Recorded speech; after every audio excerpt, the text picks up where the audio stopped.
Coucou les filles, je suis contente aujourd'hui de vous retrouver dans une nouvelle vidéo et aujourd'hui ce sera un Watch Me Wear. Il y en a pas mal d'entre vous qui m'en demandent régulièrement donc j'espère que ça va vous faire plaisir. Si vous êtes intéressé de savoir comment nous sommes passés de ça à ce résultat, restez avec nous. Donc comme pour toute pause, on commence par désinfecter les mains de notre cliente et par repousser les cuticules.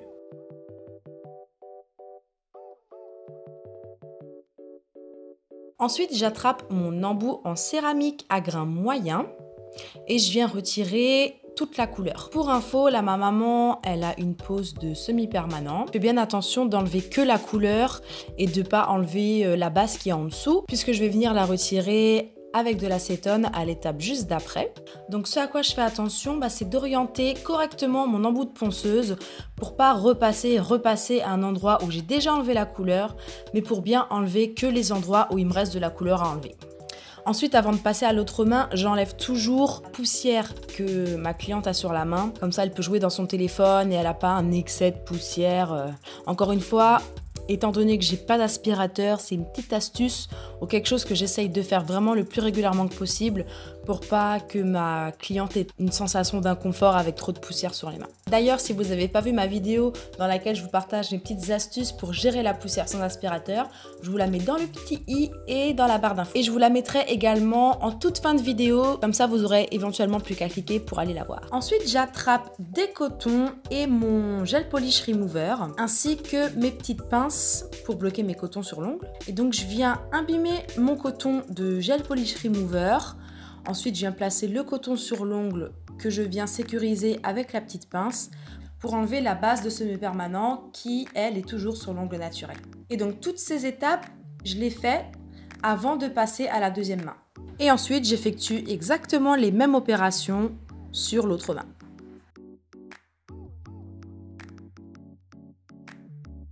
Une fois que je me suis occupée de la deuxième main, je peux revenir à ma première main et commencer à enlever le semi-permanent qui s'est dissous, donc la base qui se serait dissoute. Donc pour ça, j'attrape mon grattoir à vernis semi-permanent et je viens gratter la couche que j'arrive à retirer. Généralement, un deuxième trempage entre guillemets est nécessaire parce qu'il faut environ ou au moins 10 minutes au semi-permanent pour qu'il ait le temps de se dissoudre. Et sachant qu'il n'y a pas 10 minutes qui se sont écoulées entre le moment où j'ai posé mes cotons et le moment où je me suis occupée de mon autre main, généralement un deuxième trempage est nécessaire pour que je puisse enlever toute la base. Donc à ce moment-là, j'enlève déjà ce que je peux et ensuite je reviens tout de suite reposer mon coton avec un petit peu de gel polish remover pour enlever le reste. Sachant qu'à cette étape, vous ne devez pas avoir besoin de mettre de pression. Si en grattant votre semi-permanent, il ne s'enlève pas tout seul, c'est que vous n'avez pas laissé assez tremper dans le gel polish remover ou dans l'acétone, peu importe le produit que vous utilisez. Donc dans ces cas-là, surtout ne forcez pas, juste remettez encore un petit 5 minutes à tremper et revenez après avec votre spatule et vous verrez la différence que ça s'enlève mais impeccable.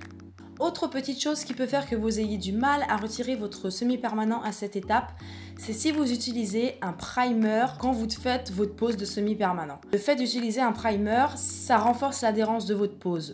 Donc, ça peut aussi rendre la base un petit peu moins soak-off, comme on dit. Du coup, plus difficile la dissolution du produit dans l'acétone, étant donné que ça renforce l'adhérence. Voilà, je pense que vous avez compris. Donc là, comme vous le voyez, je reviens sur les doigts que j'ai déjà fait. Ils ont retrempé une deuxième fois, donc je viens enlever vraiment ce qui reste.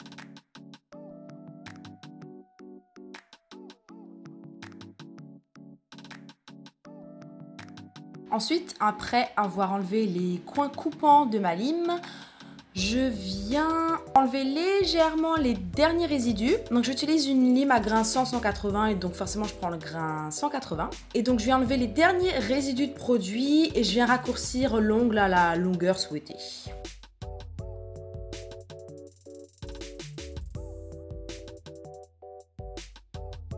Ensuite, pour préparer mes cuticules, je viens passer ce petit embout de ponceuse sur les 10 doigts. Ensuite, je viens tout bien dépoussiérer avec mon cleaner et ma super brosse de péguissage. Ensuite, j'attrape ma super base protéinée d'Indigo et je l'applique sur les 10 doigts en faisant bien attention de border le bord libre. Et juste une petite précision sur la base protéinée d'Indigo, c'est une base épaisse. vraiment très épaisse. Donc c'est à tester pour celles qui n'ont pas encore essayé. Essayez pour vous faire un avis, mais moi cette base je l'adore. Alors que j'avais vraiment l'habitude de travailler justement avec des bases qui sont généralement plus fluides que la couleur ou que même un gel de construction. Là c'est une base qui est épaisse mais que j'apprécie énormément. Une fois que j'ai appliqué la base sur les 5 doigts, je mets à catalyser 60 secondes et je passe à l'autre main.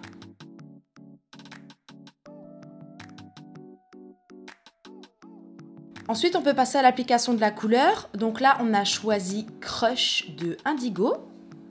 C'est un joli violet. Je dirais pas que c'est un violet clair ni un violet foncé. Pour moi, c'est vraiment l'entre-deux entre le violet foncé très soutenu et un violet pastel.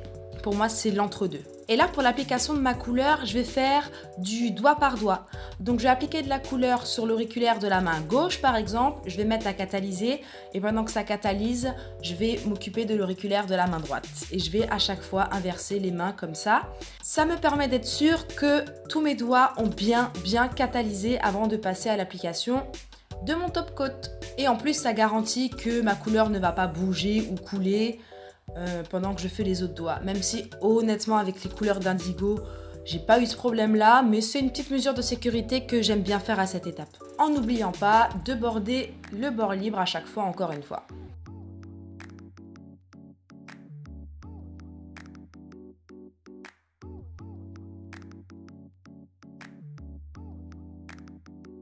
Et une fois que j'ai fait les 10 doigts, je peux passer à l'application de ma deuxième couche de couleur et je procède exactement de la même façon. Petit truc à noter sur l'application de la couleur, on essaye toujours de le faire avec la couche la plus fine que possible pour éviter les problèmes de catalysation, etc.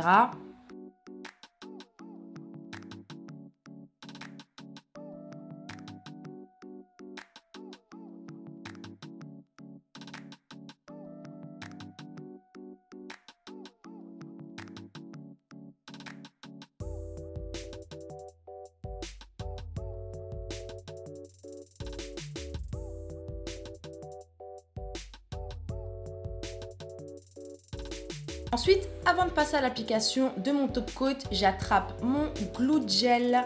C'est le gel qui me permet de sécuriser mes Swarovski si je ne veux pas utiliser de colle à capsule et que Swarovski sur les annulaires de chaque main. Alors là, les filles, il faut vraiment que je vous dise quelque chose. J'ai un problème pour faire tenir mes Swarovski avec ce produit. Ce qui m'embête, c'est que c'est un gel qui est vraiment conçu pour faire tenir les Swarovski, mais j'arrive pas à l'utiliser correctement pour que ça tienne vraiment mes Swarovski. Alors a priori il faut en mettre un tout petit peu, donc je suis consciente que toutes les fois d'avant j'en ai mis beaucoup trop, donc je me suis dit que c'était pour ça que mes strass y tenaient pas. Donc là j'ai essayé d'en mettre vraiment pas beaucoup, mais sur la main droite, là je suis en train de monter la vidéo le lendemain du jour où j'ai filmé ça, ma mère elle en a déjà perdu 2, donc c'est pas normal quoi. Donc, je suis déjà retournée à la boutique pour demander des petits conseils pour utiliser le produit. Donc a priori c'était un problème de quantité. Ça peut aussi être un problème de temps de catalysation dans la lampe. Donc voilà, j'essaie de trouver le problème et trouver la solution. Et je vous ferai une vidéo consacrée à ça, c'est sûr. Donc si vous avez des astuces, je suis preneuse mais à 1000%. Parce qu'honnêtement ça me saoule quoi. Ensuite, j'attrape ma finition, c'est le Tip Top de Indigo, donc c'est une finition sans résidus. Je l'applique sur les 10 doigts, je mets à catalyser, j'applique la petite huile à cuticule et tadam, voilà le résultat. J'espère que cette vidéo Watch Me Work vous aura plu, même si c'était pas un Watch Me Work avec une extension énorme et une grosse construction en gel. Mais en même temps, voilà, les poses de semi-permanent, ça représente aussi une bonne partie de mon travail. Donc, encore une fois, j'espère que la vidéo vous a plu.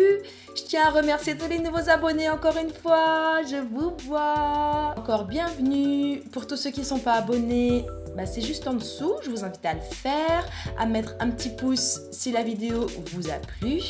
Et d'ici la prochaine vidéo, portez-vous bien.